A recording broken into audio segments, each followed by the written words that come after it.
साथियों, सुंदरता की जरूरत लोगों के जीवन में एक महत्वपूर्ण भूमिका निभाती है। यह न केवल आदर्शता को बढ़ावा देती है, बल्कि यह भी एक व्यक्ति की भावनाओं को सकारात्मक दिशा में बढ़ावा देती है। सुंदरता व्यक्ति के आत्मसम्मान को बढ़ावा देती है और उन्हें अपने जीवन को एक उच्चतम स्तर पर जीने की प्रेरणा प्रदान करती है। चेहरे की सुंदरता कम होने के कई कारण हो सकते हैं। यहाँ कुछ मुख्य बिंदुओं पर नजर डालते हैं। पहला है उम्र का बढ़ना। उम्र के बढ़ने से त्वचा का लचीलापन कम हो जाता है, जिससे झुर्रियां बनने लगती हैं। दूसरा है सूर्य की हानिकारक यूवी किरणें।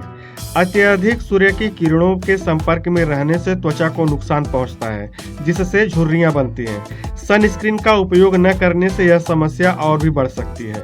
तीसरा है मांसपेशियों का अधिक उपयोग करना।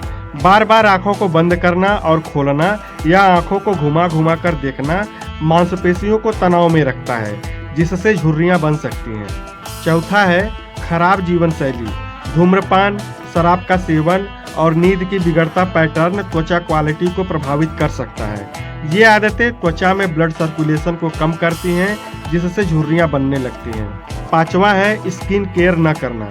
आंखों के आसपास की त्वचा बहुत नाजुक होती है। यदि हम इस हिस्से की देखभाल नहीं करते या खराब ब्यूटी प्रोडक्ट का इस्तेमाल करते हैं, तो यह झुर्रियों का कारण बन सकता है। झुर्रियों से बचाव के लिए सनस्क्रीन का उपयोग करें, परेशानी से दूर रहें, सही आहार लें और अच्छी स्किन केयर रूटीन अपनाएं। इसी समस्या से जुड़ी एक सवाल पूछा है हमारे एक महिला श्रोता ने भोपाल से।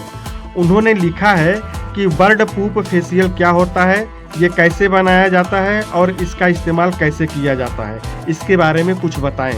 तो देखिए, खूबसूरती पाने के लिए आजकल लोग क्या कुछ नहीं करते हैं।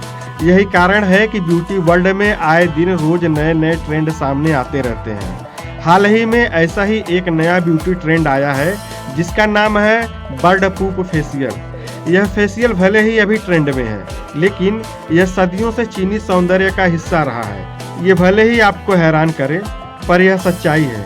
क्या है बर्ड पूप फेशियल और क्या है इसके फायदे, आइए अब इसके बारे में जानते हैं। यह एक अनोखा फेशियल है। ये बर्ड पूप फेशियल यानी पक्षी की बीट या मल का फेशियल। जी हाँ, आप भले ही इसे सुनकर अपना मुंह बनाएं, लेकिन यह सच्चाई है। सच्चाई है कि प्राचीन चीनी संस्कृति में बर्ड पूप फेशियल सदियों से किया जा रहा है। तांग राजवंश के शासन के दौरान इसे बड़े पैमाने पर उपयोग किया जाता था। इसे उगुइसु नो फन कहा जाता है। यह अजीबोगरीब फेशियल असल में जापान से शुरू हुआ था, जो बाद में चीन में भी प्रचलित हो गया। दरअसल जापानी और चीनी लोगों के अनुसार पक्षियों के बीट में स्किन को एक्सफोलिएट करने के गुण पाए जाते हैं। ऐसे में इससे स्किन पर चमक आती है। अब जानते हैं कि कैसे करते हैं ये अनोखा फेशियल। यहाँ अब सवाल ये है कि आखिर क्या हर पक्षी की बीट से आप फेशियल कर सकते हैं? तो इसका जवाब है नहीं। स्किन को एक्सफोलिएट करने का गुण हर पक्षी की बीट में नहीं होता है। इसके लिए खास तौर पर बुलबुल की बीट का उपयोग किया जाता है। चीनी स्किन केयर के अनुसार बुलबुल की बीट स्किन के लिए गुणकारी है। इसमें ऐसे कई गुण होते हैं जिनसे स्किन ग्लोइंग बनती है।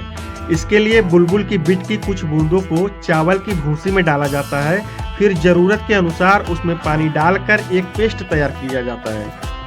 इसके बाद इस ब्राइटनिंग मास्क को चेहरे पर लगाया जाता है। जब यह मास्क अच्छे से सूख जाता है तो इसे नॉर्मल पानी से वॉश कर लिया जाता है। इस बीट में मौजूद शक्तिशाली एंजाइम डेड स्किन सेल्स को हटा देते हैं, जिससे स्किन पर चमक आती है। इससे स्किन टाइट होती है, झुर्रियां दूर हो जाती हैं और फाइन लाइंस कम होती हैं। बर्ड पूप फेशियल के साथ ही चीनी स्किन केयर में कई अजीबोगरीब फेशियल हैं। इनमें फायर फेशियल थेरेपी भी शामिल है। इसमें एक तौलिए को शराब और अन्य गुणकारी पदार्थों में भिगोया जाता है और उसमें आग लगाई जाती है। फिर इस तौलिए को चेहरे पर घुमाया जाता है। आपको यह तरीका भले ही खतरनाक लगे, लेकिन चीनी स्किन केयर के अनुसार यह स्किन के लिए बहुत फायदेमंद है। इससे स्किन का ब्लड सर्कुलेशन बढ़ता है, कोलेजन का प्रोडक्शन बढ़ता है, साथ ही चेहरे पर चमक आती है। हालांकि इस खतरनाक चीनी फेशियल को सिर्फ प्रोफेशनल ही कर सकते हैं। तो आशा करता हूं कि आपको आपके सवाल का जवाब मिल गया होगा। ऐसे ही रोचक सवालों के जवाब जानने के लिए हमारे साथ जुड़े। हमारे चैनल हिंदीवादी ज्ञान को सब्सक्राइब करें, बेल आइकन को प्रेस करें, वीडियो को लाइक करें और ज़्यादा से ज़्यादा शेयर करें। धन्यवाद।